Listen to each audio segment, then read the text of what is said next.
Anthony coming at us all the way from halfway around the world. I guess it's not all the way. It's half the way. Jerry Inzerillo is back. I'm excited. It doesn't get any bigger. Well, maybe some people's egos. But other than that, no. I'm Anthony. Welcome to No Vacancy Live. That's my friend Glenn. You're watching the #1 show in hospitality.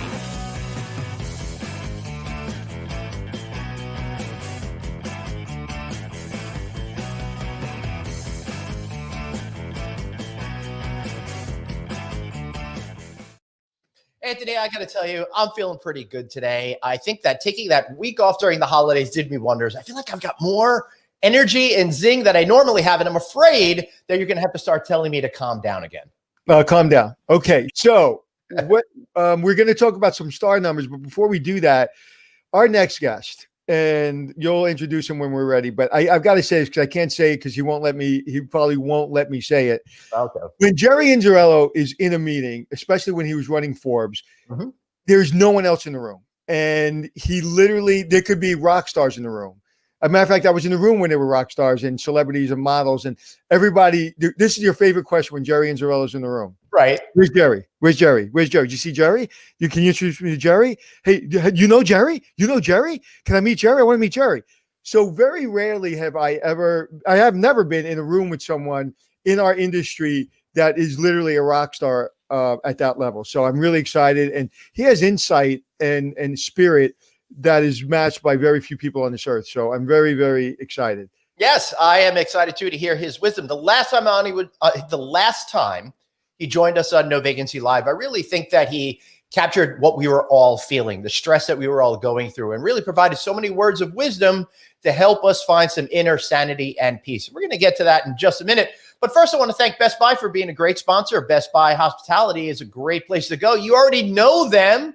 It's a fantastic place to buy consumer goods. But did you know that they can help you save money in your hotel too? Just think about leveraging the power of that Geek Squad. They can help you with IT consulting. They can help you with all sorts of stuff that you need, such as room sanitizing solutions and more, even patio furniture. Check them out at bestbuy.com/hospitality.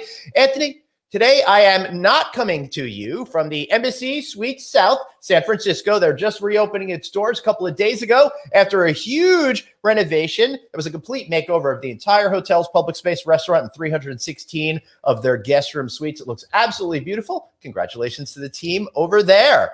Embassy Suites, you said? That's an Embassy Suites? Yeah, Embassy Suites. I love Embassy Suites just in general, but the way that they've been upping their game over the last 5 years or so, that's something. It was the first hotel I've ever worked at, so it has a very special place in my heart. Also, just in case you didn't realize it, our friend of the show, Jim Holthauser, who is now the CEO of Focus Brands, used to run this brand back in the day as well. He was the one. Yeah, he was the one that moved them away from having the massive atriums to something that was more reasonable and profitable for owners. That was. And did he move them away from Garfield the cat too? Was he in Embassy Suites? I thought he was Ramada. Maybe he was Embassy Suites. Yes, 100%. Yes. That's anyway. So talk about the star report.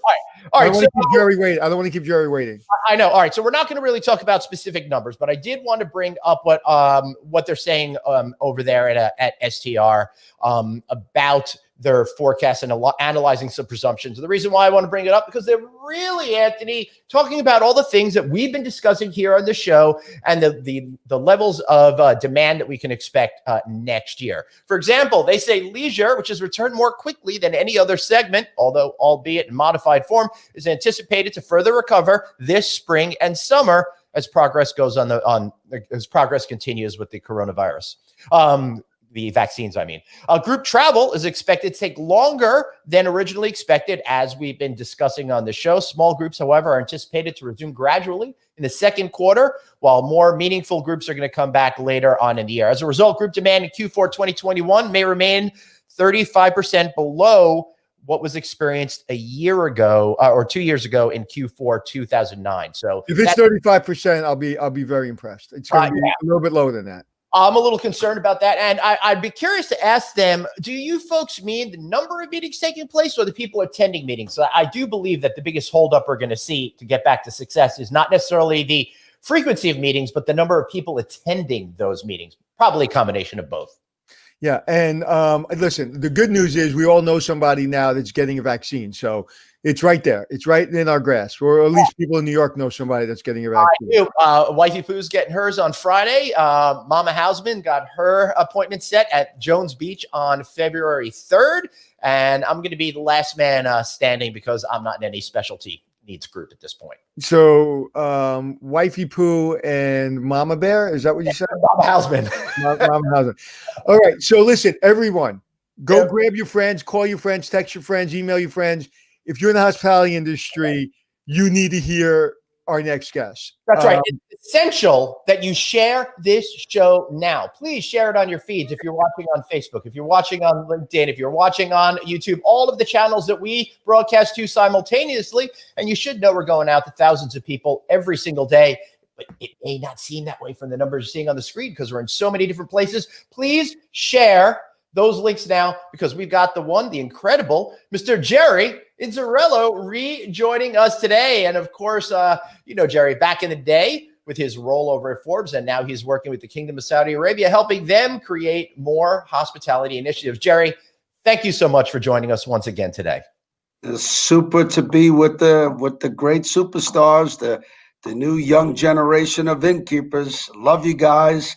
Love your positivity. Love your energy. Love your commitment. Love your passion. Great to be back with you. Well, the greatest compliment I think I've ever gotten was you just said to us off camera that you watch us.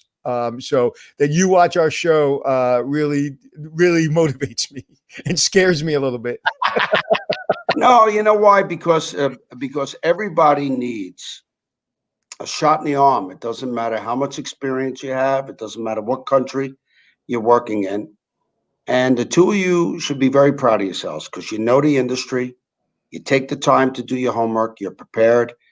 You're polite. You're thoughtful. You bring all the attributes of journalism and you bring all the positive attributes of innkeeping. And the way you serve the industry and the way you are a great role model to everybody with your big hearts and your great brains, you deserve a lot of credit. Thank you. And I know that when I finish the show, I feel a little bit more lighthearted and happier. And that's a major accomplishment even now.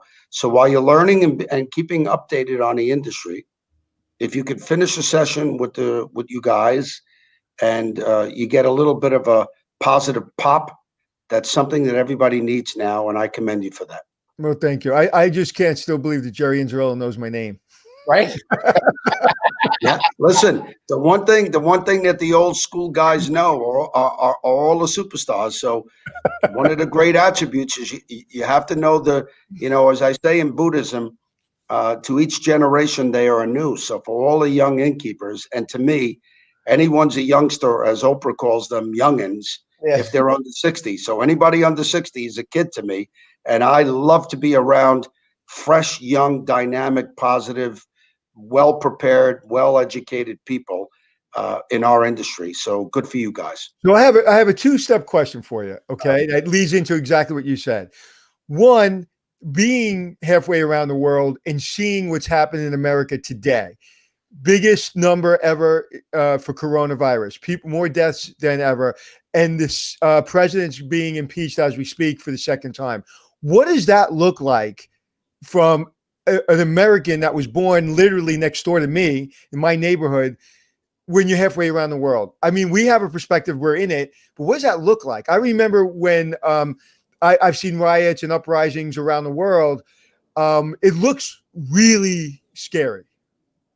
Yeah, I think that's a fair assessment. I think anyone who is a global citizen and anyone that cares about humanity, and certainly we innkeepers have devoted our whole lives to service and to the production of joy and festivity.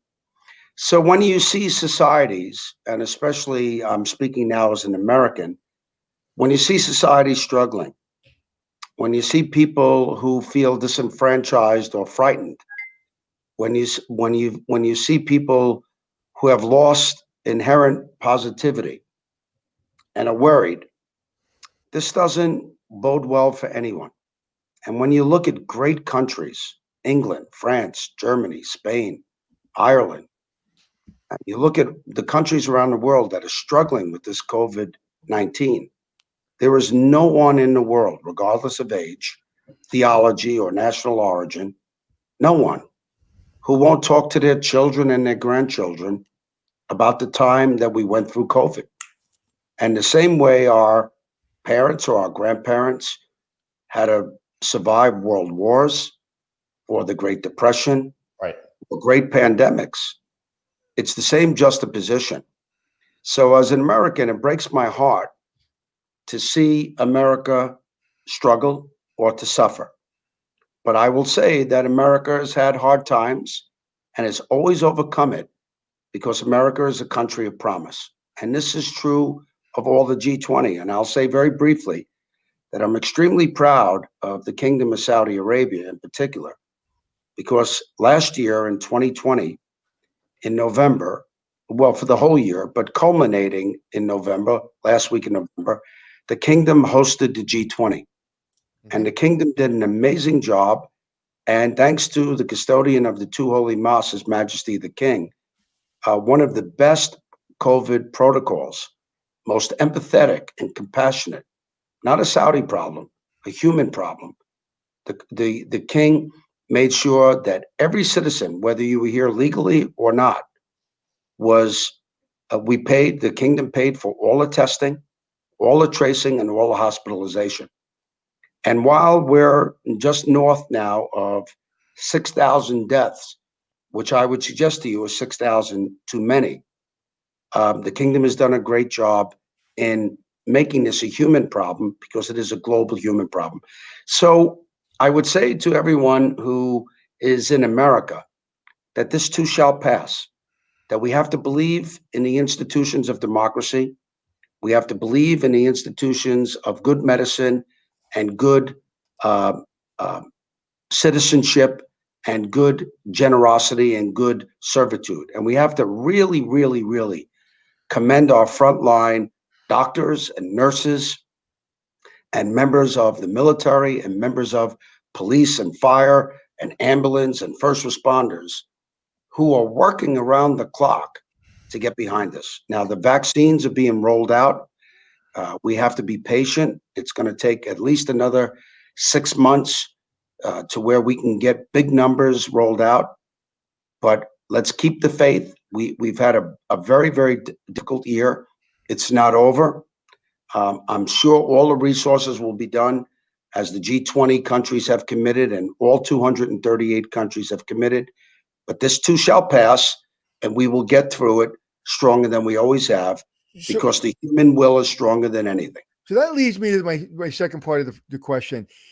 You're known as a person that wants talent around them. Doesn't mean you don't care what they look like. You don't care how old they are. Everybody that knows Jerry knows if you have a good idea and you're a positive influence, you have a seat at the table. That is very rare, unfortunately, not only in our business, but in a lot of businesses. And being, from my generation, whereas we didn't grow up that way. If they wanted our opinion, they give it to us. So that you really inspire that means a lot to me, and I know everybody in the industry. So my question is, a lot of this generation, my kids' generation, 18, 19, 20, 21-year-olds, they're getting a bad rap of, well, they're entitled and they don't understand how hard it is. My feeling is this is the hardest thing we've ever dealt with since I've been alive, or at least cognizant of my world around me. How do you think that's going to influence not only the young people of today, but our perspective of the young people of today? Yeah, I hear this label of entitlement, and the kids now don't have the work ethic and stuff like that. This is superficial. This young generation, these young people are bright. They're informed. Now, is there a little too much of the wrong information on social media? Yes, but these kids are clever, huh? They will navigate out of it soon, because they're going to have to. The way we learned the streets the hard way, by growing up on the streets, they're learning social. They're learning social global behavior. They're learning how to knit relationships from around the world. And what happened is that in my grandparents and my parents, the mistakes that their generations made, as horrific as they were overcomable. Mhm. You could drop an atom bomb too on a wonderful country like Japan. And yet you look at Japan today, and it's one of the role models of societies around the world. The horror was there, but somehow or another we overcame that horror. What these kids are dealing with now, this younger generation, a lot of the mistakes are not going to be overcomable. They have to address global warming and pandemics and income disparity, but they're up for it. They're intelligent and they're forthright. So I think they get a bad rap. And I can tell you that a lot of the young people I'm around, and I was with a 14 and a 15-year-old today, and these kids are fired up. And they may get distracted by all this garbage on the social media, but they're going to learn very quickly what's right and what's wrong their own way. And I believe very much in them. And I think a lot of these young ones have all of the global antennas to make a great contribution in leadership.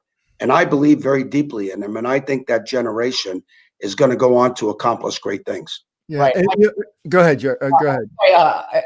I completely agree with you. I also think, at least in American culture, maybe you could give us some insight into other cultures around the world, but we all love to say the generations come after us are lazier. They aren't going to be as successful. They're not as focused as we are. It's that, hey, get off my lawn type of attitude towards future generations. But I agree with you. I think all of these kids are going to do absolutely terrific things as they get older. They are equipped. They are digital natives. They understand how the new mechanisms of the world are going to work. But right now, this is probably the lowest point in a lot of people's lives. You gave us some great inspiration early on in this crisis, but it's gone on and on and on, much longer than people thought. What would you share with those people to keep their spirits up, to not feel as low as they might feel right now as American society, with all of these different things attacking us, make us feel like a lot of hope is lost? Yeah, I think now, look, there are certain people, especially attracted to our industry of tourism, that their personality types are what some people would consider A type of personalities. Mhm. Charismatic, positive, optimistic. And you get a lot of people in our community that are glass half full people. So when you ask them their perspective, it's going to be a more positive perspective. And those of us who have weathered many storms over decades would always say, this too shall pass and everything will be fine. However, this is not even a generational problem.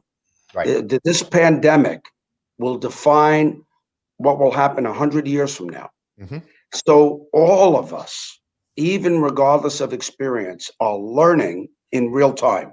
The situation is highly fluid. So all I know is this.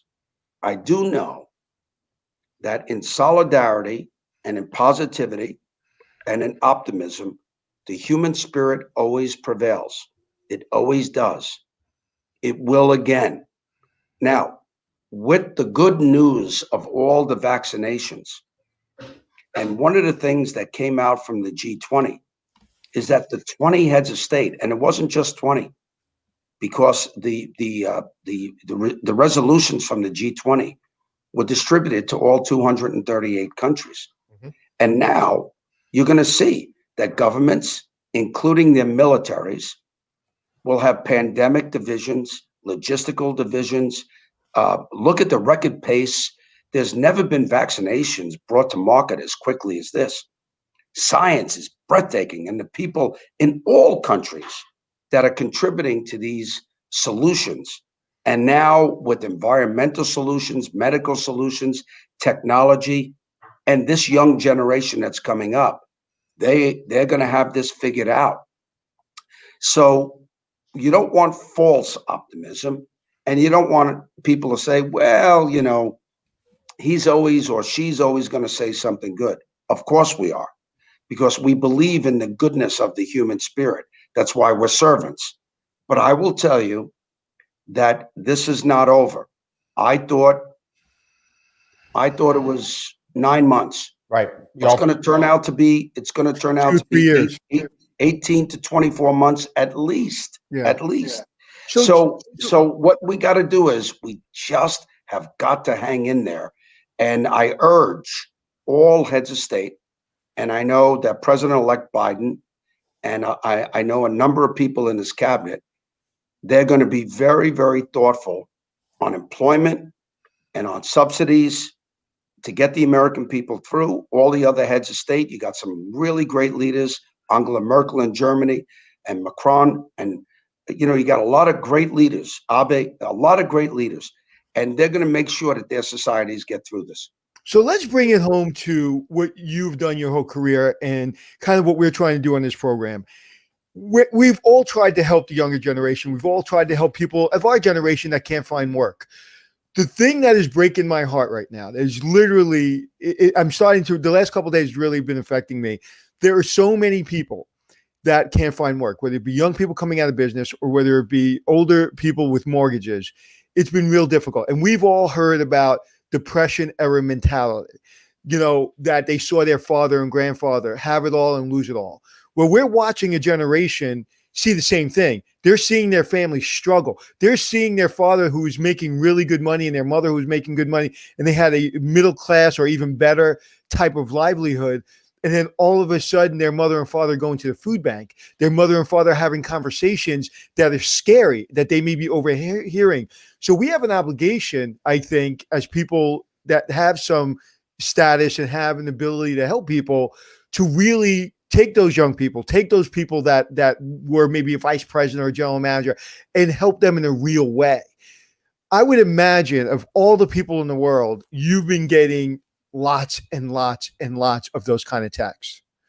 Yeah, I regrettably, look, previous to the COVID, I would get asking for help or resumes or CVs, and I'd get about a dozen, 2 dozen a day. And since the COVID, especially the end of last year, I'm getting about 4 or 5 dozen a day now. Ooh. A day. Wow. A day.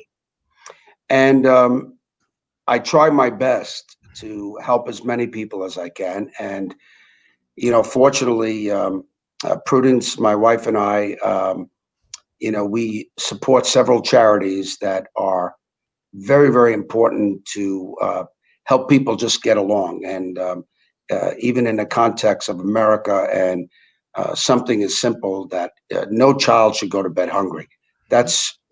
I'm sorry, it's immoral, and anywhere in the world, but particularly in America. And, we followed the good example of His Majesty and the Crown Prince here in terms of their empathy and their generosity, because the kingdom has given tremendous, tremendous amounts of money in support of good health and food and a lot of different philanthropic things to just make quality of life better for people, not only in the kingdom, but throughout the world.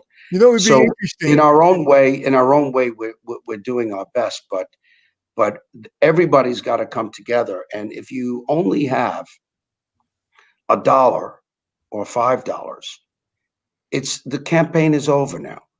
So instead of contributing to the Democratic Party or the Republican Party, put $5, put $10. If you have $100, put it into a food bank or put it into something that will just get families through this time, because there's a lot of economic indicators prior to the COVID that showed that America's economy was good. I think a lot of those indicators will respond once the society is properly vaccinated. But in the meantime, not just in America, all over the world, we have to do our part too. It's unfair to think that you could put everything on a president or a prime minister. We have got to wear our masks. We have got to wash our hands. We've got to social distance where it's possible. And if we can slow down the spread of this thing and give our medical teams and our first responders a chance to breathe, for goodness sake, then let's do our end.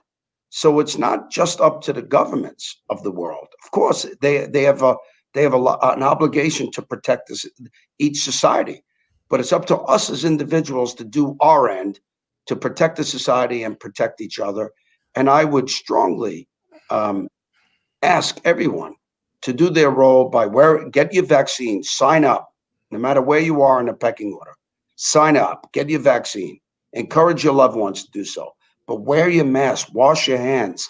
I mean, I am always in front of my mask and washing it. Please, it's imperative. I couldn't have said it any better, and I think it's critical, and it's incredible. If you walk into a supermarket with a gun, you're going to get arrested. If you walk in without a mask, it's the same thing as having a gun. You can kill people, and people are still fighting in Walmart and supermarkets about not wearing a mask. For God's sake, the Democrats and Republicans were hiding under desk in Congress, and there were some members not wearing their mask, and they say, you're standing next to a 70, 80-year-old congresswoman or congressman that is afraid to get the disease, and you're talking to them without your mask on. And to me, I just don't understand it. But let's not talk about masks. Let's talk about other things. Glenn, do you have other questions for our friend Jerry? Yeah. So we were talking a little bit about trying to find positivity, right? A lot of folks are without jobs, and they have been for a long time. So, Jerry, what kind of advice would you give to those people that maybe they shouldn't give up, that they should try to find some other mechanism to get back to the hospitality industry? How are you approaching it when you get all of those dozens of text messages every day with those pleas for help that they want to get back to the hotel business? Well, I think it falls into two categories. And if someone's unemployed right now and have a little bit of financial means to weather the storm, do not do so without investing in yourselves. There are hundreds, if not thousands, of online courses to invest in yourself to prepare for when you come out of this. My former position, the honor that I had in serving as Forbes travel guide, those training courses, which are online now and available to the industry, the best training, please do it if you have the resources. Now, someone's going to say, if I can't afford my groceries, how am I going to invest in myself in terms of training? But what you have to do is you have to use this time to get ready for when we come out of this. And if you can invest in yourself, I would highly recommend that. And going online and studying and training will also help everybody's self-esteem. Mm-hmm. Now, in addition to that, it is okay to ask for help. If you've got people that love you and friends and family and you need help, there's no shame in asking someone, I need to get through this. Help me. A lot of people have pride and they don't want to pick up the phone and ask a family member or ask a friend. Now's not the right time. We just have to get through the next 6 months, 9 months and do it. And there's nothing wrong with doing any other kind of job. You know, my wife gets mad at me every single time we're out in public, and I'll come up to someone who doesn't know who I am, which is not unusual, and maybe they have a little tinge of superiority or they're aloof, and I pick that up because I don't think that they're naturally generous in their spirit, and they will say to me, "And what do you do for a living?" And I'll say to them, I'm just a kid who cleans tables. And my wife gets furious at me. You're not a kid who cleans tables. You stopped cleaning tables years ago. Oh, yeah? And what's wrong with cleaning tables? I'm proud of that. So what I'm just saying is that whatever it would take, even in temporary positions, it's okay because we're going to go back to do what we always have done, which is to serve and to promote joy and festivity. People will travel again. They're going to go again. It'll be a little different, but they're going to go. So we have to be ready. So whatever it takes to get through this, and where government help is available, where people can go online. It may be frustrating to get the extra stimulus benefits of unemployment, help with food, help with things. It's okay. All we have to do as a community is get through it and not lose our spirit.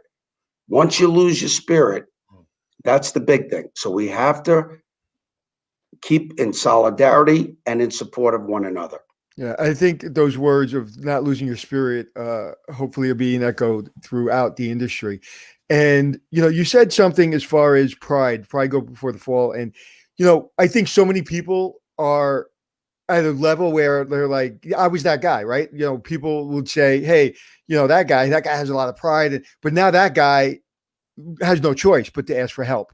So in one way, it's good because they're being pushed to like, listen, we know you're strong, we know you're tough, but you need to ask for help.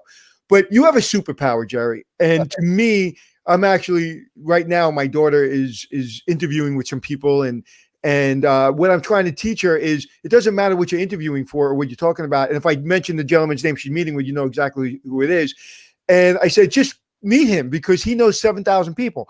So one of the things that there is no greater human I've ever met on planet Earth is connections, is Jerry.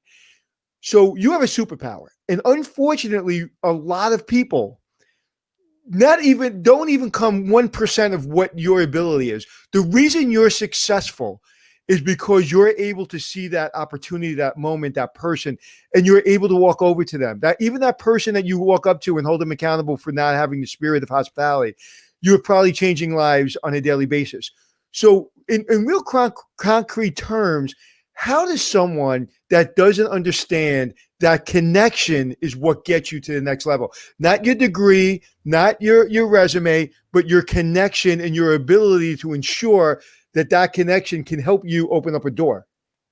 Well, you see, your words are overly kind and generous.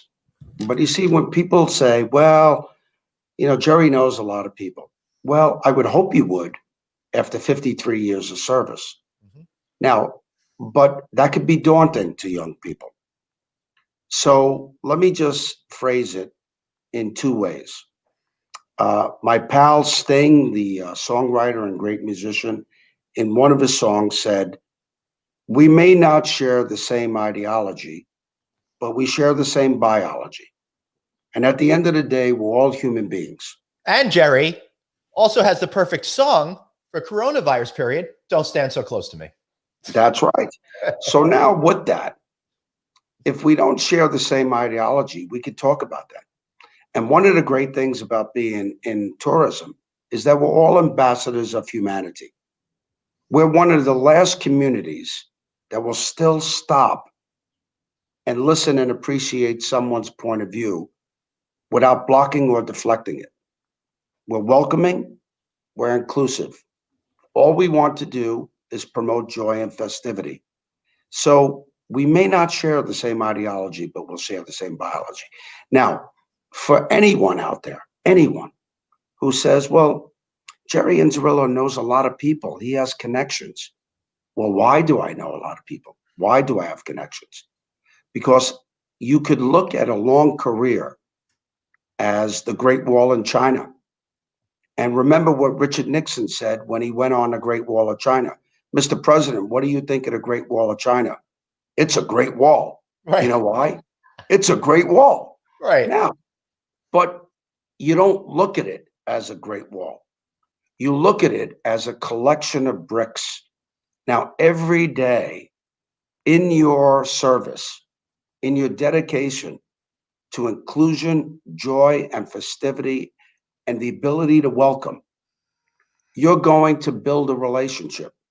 And it could be as simple as, you are most welcomed here. How may I help you? I see you, as Oprah would say. I hear you. You matter to me. And you're going to have good days where you're going to collect a brick. It's a relationship. You're going to have magical days occasionally where you're going to collect 2 bricks. And then you're going to have some disappointing days where you're going to break a brick. Right. And if you concentrate on that guest and serve with just sincerity, You know, there's a beautiful scripture in the Quran, and it says, "May Allah accept all your good deeds." It's a beautiful scripture. And there's another one. May Allah accept all your good intentions. Now, I'm a Catholic kid from Brooklyn. Right. Why am I saying this? Because the scripture doesn't say, "May Allah accept all your results." It says, "May Allah accept your good intentions." Because if you intend well to serve and you're rewarded for it, you will be rewarded in the big picture. If you come with good intentions and you don't get the reward you thought, you will still be rewarded because your intentions are noble and honorable. So now what happens is when you collect one brick a day, break a brick occasionally, you're human. At the magical days you collect two. You know what happens. After 5, 10, 15, 30, 40 years, you become a great wall.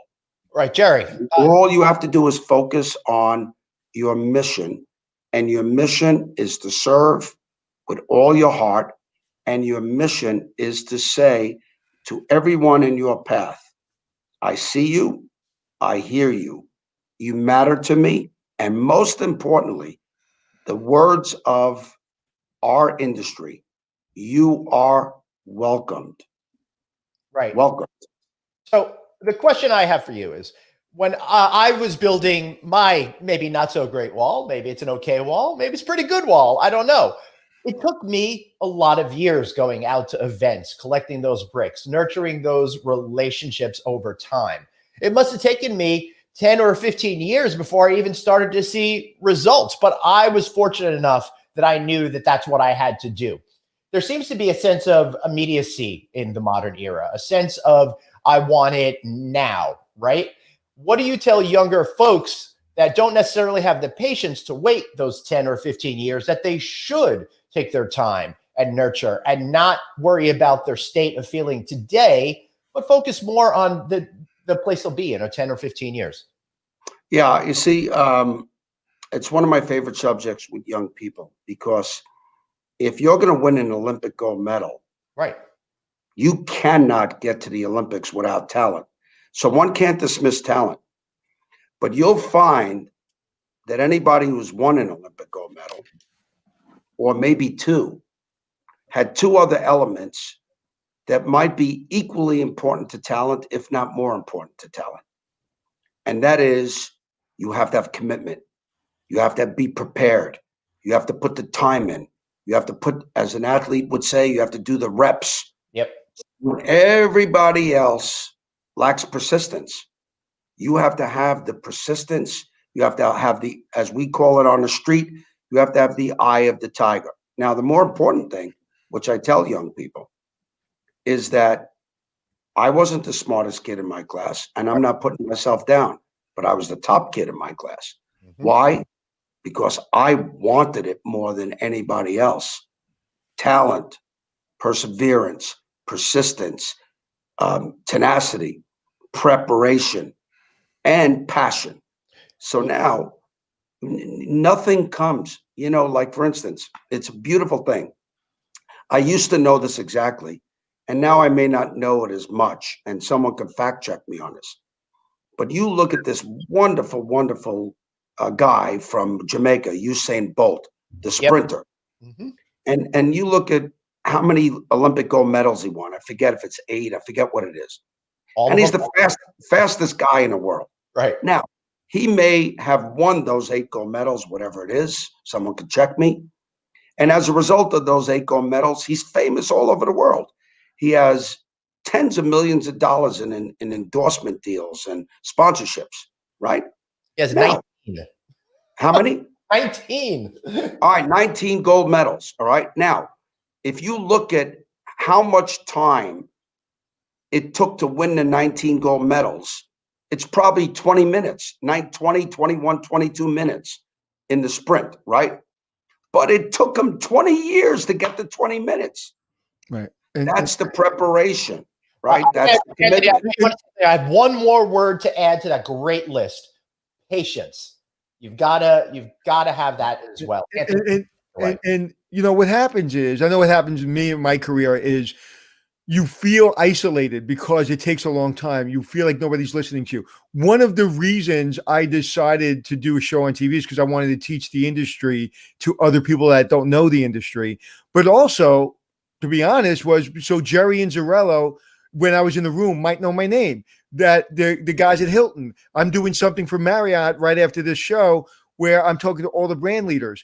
Like, so, but that took 20 years for Right. me to have the knowledge of the industry. So when I did walk up to Jerry, or I did walk up to somebody that's running Hilton or Marriott, I had the knowledge that I can. And one of the things you gave a really good compliment, and I hope it didn't get lost on Glenn, because you said the journalism of this show is amazing. And that is Glenn. He is, and you've obviously picked up on his ability, his journalistic ability, and you obviously pick up on my ability for the hotel industry. And so I could never sit here and do this show if I didn't put in the work, if I didn't go into my silo, if I wasn't quiet, if I wasn't patient, and knew one day I would have enough knowledge to teach. And my avenue to get recognized was the show, and I was lucky enough to get it. But that is the thing that I'm struggling with, not only with my children, but with young people, is I am not the guy to walk over to somebody and say, hey, I'm Anthony Mercuri. I'm not that guy. That's Glenn. I'm not that guy. I'm actually the guy that sits in the corner and waits for somebody to tell Jerry, hey, Anthony's sitting in the corner. I remember meeting you, and I would never, ever go over to you. Somebody like literally pushed me into you.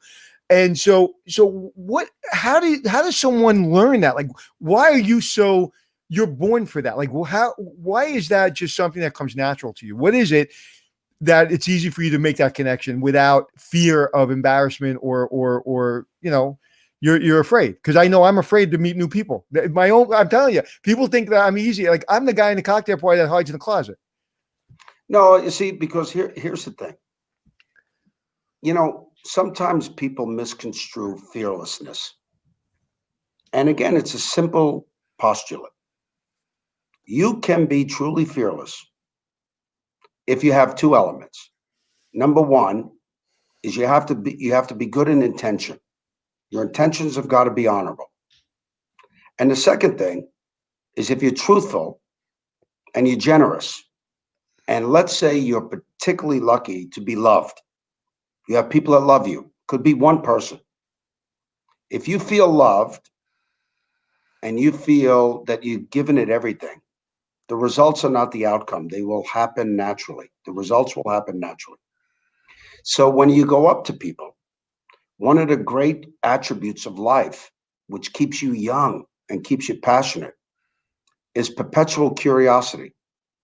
Everybody has a story. You know, you could go up to a street sweeper and you could say, you've been a street sweeper for 20 years. How do you do it? And he can tell you things, or she can tell you things you never knew. Everybody has a story. Everybody has a journey, and everybody is important in their own way. Everyone. Now, if you seek and ye shall find. If you look for the goodness in people, you will find it.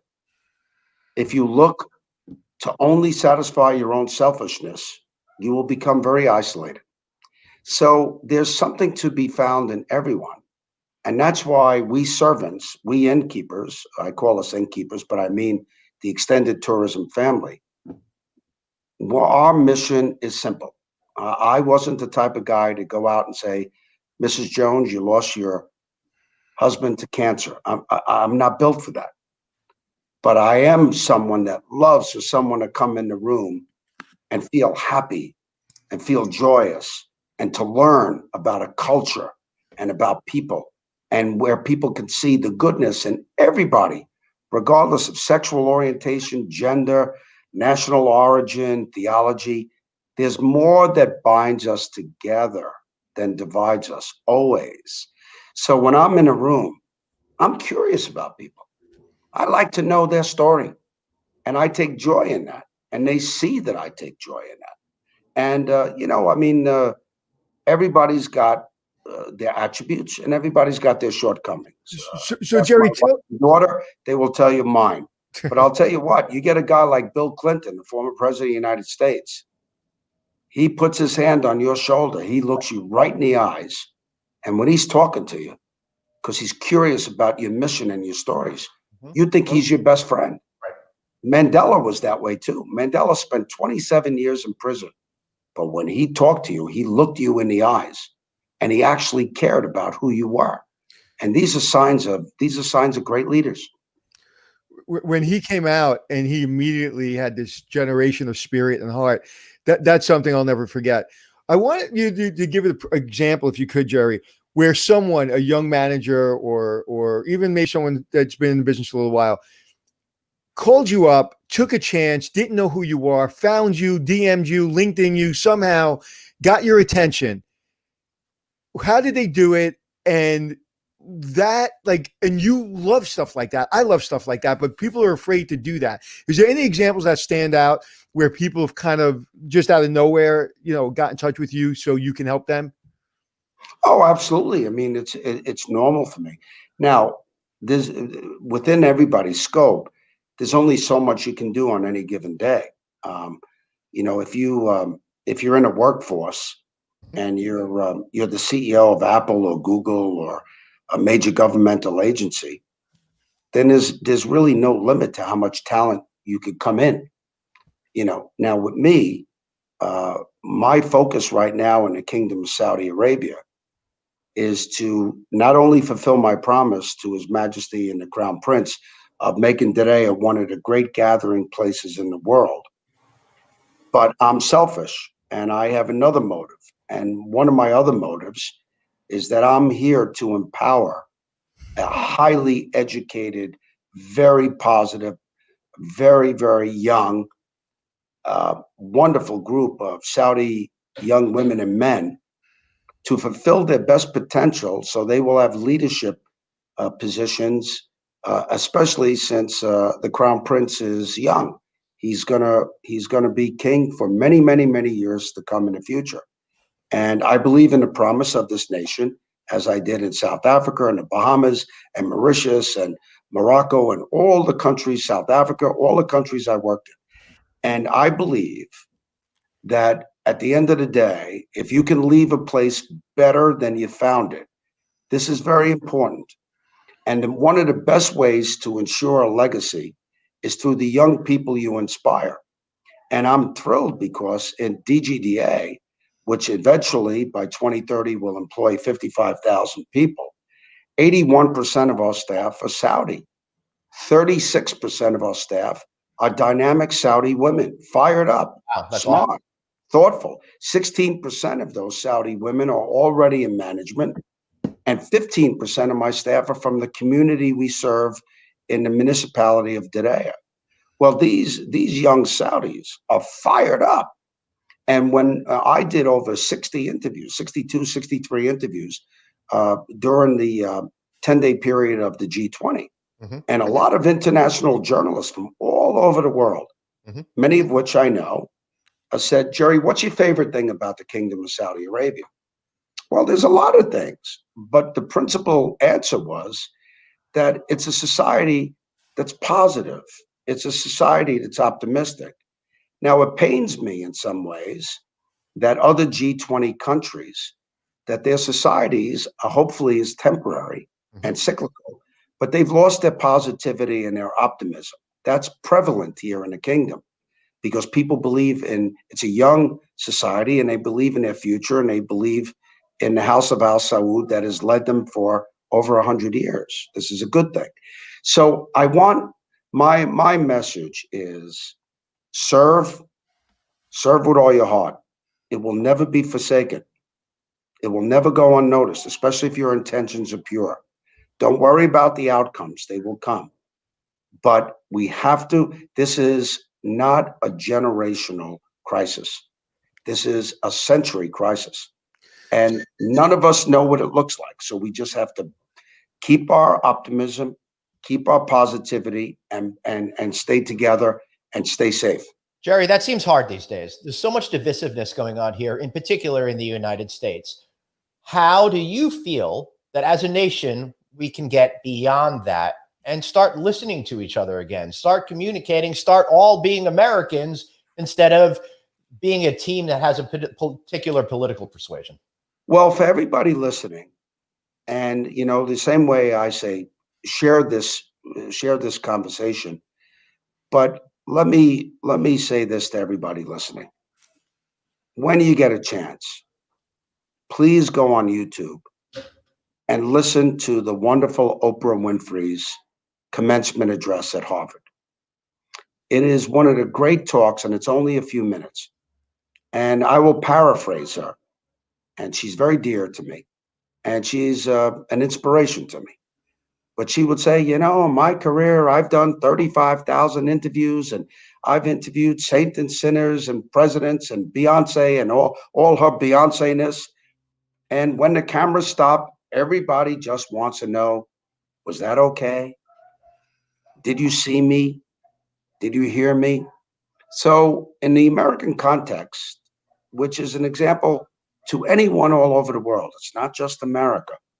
It's not just America. Take the time and look at somebody and say, I see you, not in words, Right. in manner. I hear you, right? And I may not agree with you, but I'll listen to your point of view in which to try to get a better understanding. And let's also remember one thing about our business. We are ambassadors. Even if you're the busboy, the dishwasher, the car parker, we're all ambassadors. We promote festivity and joy and hospitality. We are disciples and apostles of welcome. So we have to set the example. And where people want to be selfish or mean, let's deflect that and be the good example to everybody that we always are on a daily basis, shift by shift. We can do this. And we're going to come out of this with a greater understanding, because one thing that will come out of this pandemic is that this is a human condition that we all share, regardless of what country we're from. I got emotional with you saying that because you reminded me I'm writing my book, and this morning I'm writing with my co-writer, John Walcott, and great human being. And we're talking about something and about the spirit of hospitality. And I said, well, I don't see the Stevie Wonder story, in the first 7 chapters. I know the Stevie Wonder story is there. He goes, what Stevie Wonder story? Like, what do you mean? I got mad at him because I was like, were you not paying attention? He goes, you never told me the Stevie Wonder story. I was like, no, you don't understand. The Stevie Wonder story is my story. Like I didn't tell you? He goes, no. So real quick, Jerry, and you'll appreciate this because I'm sure you're friends with Stevie Wonder. We're staying at the Plaza Hotel. He's come in from time to time, and he was with Brian LaRota, who was his manager at the time. And now Brian, you probably know Brian. So he comes in, and they're at 59th Street, 5th Avenue entrance, and we say hello to each other. And he said, is the restaurant open? I said, you like to eat? He said, yes. I said, give me 1 second. He goes, the restaurant's not open though, right, Anthony? I go, give me 1 second. So I went in, and the unions in New York and the restaurant business, it's tough. And it was closed for about a half hour. So it's broken down. And I closed the door, and politely in my Brooklyn language, politely, Jerry, I asked him to keep it open. So I come out. He has no idea that I had to politely use my Brooklyn language. And I opened up the doors, and we served Mr. Wonder. About an hour in, after he's done, Mr. Wonder asked Brian to come get me. Brian brings me over. Mr. Wonder says, take my arm. True story. Take my arm.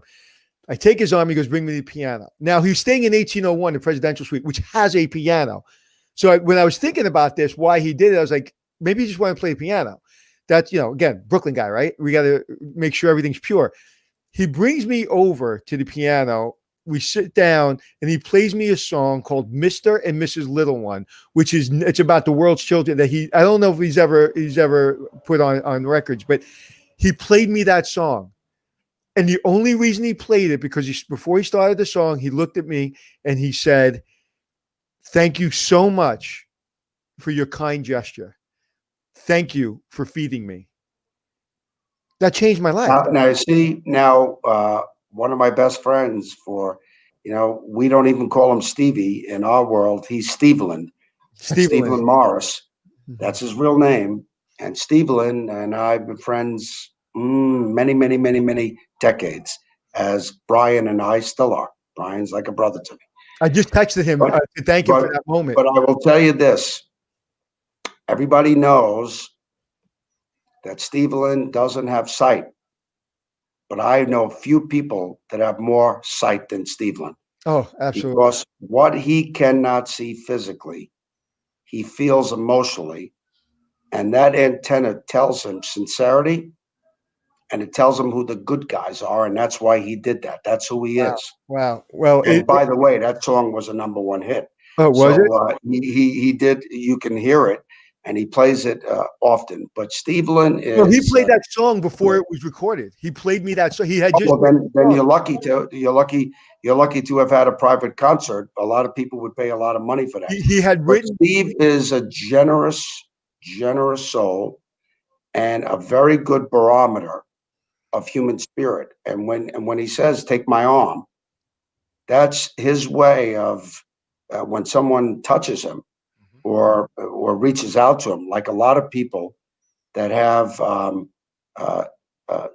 extrasensory perception due to some issue with hearing or talking or especially seeing. They're very, very astute because their instincts have to allow them to understand the soul of people. And that's a beautiful story.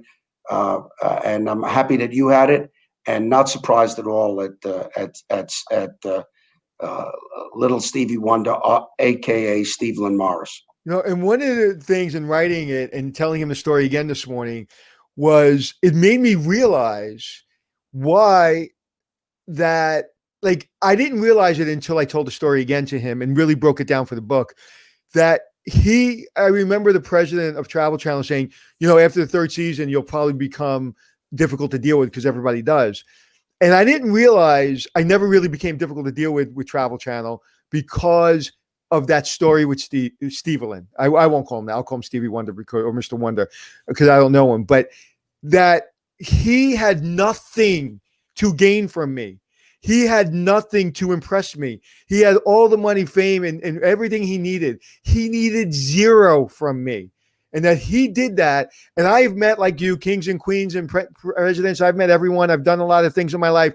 To this day, it is on top of the list of things that I've learned. It is the #1 thing that I've learned. And it was from a superstar, a prodigy, one of the great humans that will go down in history. Literally took a second for a kid from Brooklyn and said, "You're important." It changed. Because certain people like that, who are good in intention, see the goodness. They see the natural goodness. Makes me And emotional. I will tell you that any great leader, one of the principal components of the DNA of any great leader is humility, because you realize that it's not about you. I say this often, but one of the greatest lines in literature, William Shakespeare, and you remember it from my TED Talk. Somebody needs a sleep aid. They're a little wired. They can't go to sleep. Well, go on YouTube and watch my TED Talk. It'll put you to sleep very quickly. No, there's a line in there where I say, you don't want a kid from Brooklyn quoting Shakespeare, but Juliet says to Romeo, "The more I give to thee, the more I have." When you serve, you will always be rewarded. And Stevie, and other people, Oprah, I could give you a ton of them. They know goodness when they see it. And the fact that you're putting that in your book shows the impact that it had on you, and it's well deserved. And Stevie plays no fools the way Oprah and many, many other people don't. So that's a very sweet and very beautiful story. It's interesting you said that because I worked around him maybe 4 or 5 times when he was in the hotel, and he was generous of heart, but he didn't suffer fools. I never saw it, but there was a sense. There was a sense of him that he's an impressive human. Well, I mean, he has to be. Look how long he's been around, and he's been in show business. He's been around since what? He's seven? Cruel business. Yeah. I mean, every day you got people saying, "I love you, I love you, I love you," and you don't know if it's true. Mm-hmm. So, and then people want to use your celebrity, and I mean, it's It's Yeah. a cruel business, and you have to learn very quickly who really care about you and who don't. Right. Excellent. Anthony, any final questions before we get Jerry to give us some final thoughts? Well, Jerry, you're going to wind up with my book. I'll make you that promise. You will make it in. There's some amazing things I've learned from you. And again, we've only been friends for a little bit of time, but it's been very impressive. I very rarely, I've just never been around somebody that makes everyone in our industry just straighten their tie and want to pay attention. And again, I've said it last time, I'll say it again. When you're at a Forbes event, you stand there until your ankles fall down, and until your shoes break, until every single person gets a picture and every single person gets a real conversation. And I like to think that I do that as well when I'm doing those kind of things. But you've just inspired me. So, Jerry, that you've taken the time to be on our show for the second time is really an honor. Well, it's in fact my honor, and for everybody listening, we will get through this. Now, I said out of optimism the last time I was on that people will travel again, and we have to stay together. Now I say with a heavier heart because I don't know when the end line is, but I do see it coming. And this thing with the vaccines is very, very seismic, and we've learned a lot. Please don't despair. It's easy to say it. It's very difficult to emotionally process it, especially when you've lost your job or there's a lot of economic hardship. We're going to get through this. We have to believe in each other. We have to believe in the power of service. We have to believe in the nobility of thinking that the more you give to thee, the more you'll get. We're going to get through this. So any medium, especially with really great guys like Anthony and Glenn and many, many other around the industry. I'm trying to do as much media as I possibly can, even though with the Crown Prince, he's an 80-hour-a-week guy, and we got to be 81 hours a week because he, to whom much is given, much is expected. But we're going to get through this, and let's keep our faith. People are going to travel again.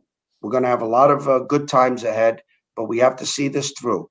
So when people act negative or when people show great despair, let us be the ones that are empathetic and compassionate and good listeners and thoughtful. And this too shall pass. I promise you this, but we have to keep our hearts. With all that you just said, I want to make sure that I bring out one thing that I've always lived by. Always work 1 hour more than your boss. Period. End of story. Never work an hour less than your boss. And people say, well, that's unfair. It's like, nope. I'm just telling you, you want to be successful. That's just the way it is. Work 1 hour more or even 1 minute more. Don't ever let him shut the lights off last. Ever. That's right.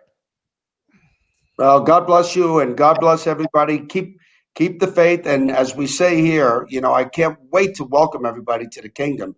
And like you have Ray Charles or a ray of sunshine, we can't wait to have you in Derea. And as we say here, only one Derea. Everybody's welcome in the kingdom. Can't wait to show you a beautiful, welcoming society, beautiful country. Can't wait to get everybody traveling again. Keep the faith. We'll get through it. I'm going to put you on the spot because people have been saying it in the comments. I'm going to put you on the spot. And all you have to say is yes or no. I'm not going to let you go in the middle. Would you ever run for president of the United States? I would be eliminated in a minute because they would say with a name like Inzerillo and working for Carlo Gambino and worked in Las Vegas, this guy would be wiped out in 5 minutes. Right. So the answer is unequivocally no. And we also know the same uncle, so that would make us both out. Thank you, Jerry. I love you, my friend. Thank you so much. Thank you, guys. Keep up the great work. You're the best. Thank you. Man, Jerry Inzerillo coming up from us all the way from the Middle East, staying up in the evening to be able to talk to us. Wow, Anthony, I'm feeling what you're showing. He does it to me every time, brother. He does it to me every time. Yep. Listen, and I will say this, and he may be in the green room still. Yep. You can tell that this is tough on all of us. And with the 80 hours a week that he's working and with everything that's going on in the world, and him seeing his country going through the things, you can tell this is hard on Jerry. This is hard on all of us, but he still has that positive attitude. He still has that spirit. And it's just not a conversation. And that's why I really wanted to pull out what he said about that 1 hour more. This is a man that bought it, sold it, invented it. He's done. He does not need to work. He can retire. Okay. He doesn't need to impress anybody. He doesn't need anything. He's good. Okay. And he's still working like he's the busboy. He's really working like that, 80 hours or more a week. And really, what I loved what he said, the spirit that he's bringing to people around him, it's breathtaking. And I mean, how many people can you tell a Stevie Wonder story to? And he calls him Stevelin and knows him intimately and knows Brian LaRota, who was his manager back in the day or his assistant back in the day, who's now a big time executive. Like, how many people would know that out of hand? How many people know the same uncle that I know that we basically was in my house as much as he was in his house from the streets of Brooklyn? He's an amazing human. Well, he had me at Sting. I've been a big Leaf fan. Yeah, so much that you had to shove it in there right when he was talking. Hey, come on! I cannot miss a good joke. There's some people you can't interrupt. Jerry's one of them. He was polite enough to not give me too much. To completely ignore you. I feel good about it. I'm pretty confident. The audience said, "Glenn, that was comedy gold." No, but and he also, to tell you the generosity of spirit. So many times people give me compliments about this show. Even when they're on this show, oh my God, it's great to meet you. I can't believe you're on the show, where we all know that you're the guy behind the show and in front of the show. And that he took the time to say there's real journalism on this show. That's your part. That's what you do. So that he was kind enough in hospitality, the spirit of hospitality to really not only say it, but identify it, know it, and feel it. Yeah, well, thank you to Jerry, and thank you to you for being so generous with the compliment today. You guys are going to give me a big head. I'm not going to be able to fit into the roof. Well, I was pissed off at you for 10 days, so I'm over it now. Apparently, I could be a little bit of a jerk from time to time. Right. Well, you were pissed off at me for 10 days too, so we're even. Yeah, whatever. Just ask my wife all about that. All right, before we go, I want to recommend The History of Swear Words on Netflix. That is a fun show. Hosted by Nicolas Cage, go into all the great words that we all love to use to emphasize stuff, talks about the cultural relevance of them and why we use those particular words in when we express frustration and anger and all that kind of stuff. I have my go-to two words, but we will not use them. No, take us out, brother. Take us out. I gotta get on the call. Go. Thank you so much for being here. Remember, you've got one life, so blaze on and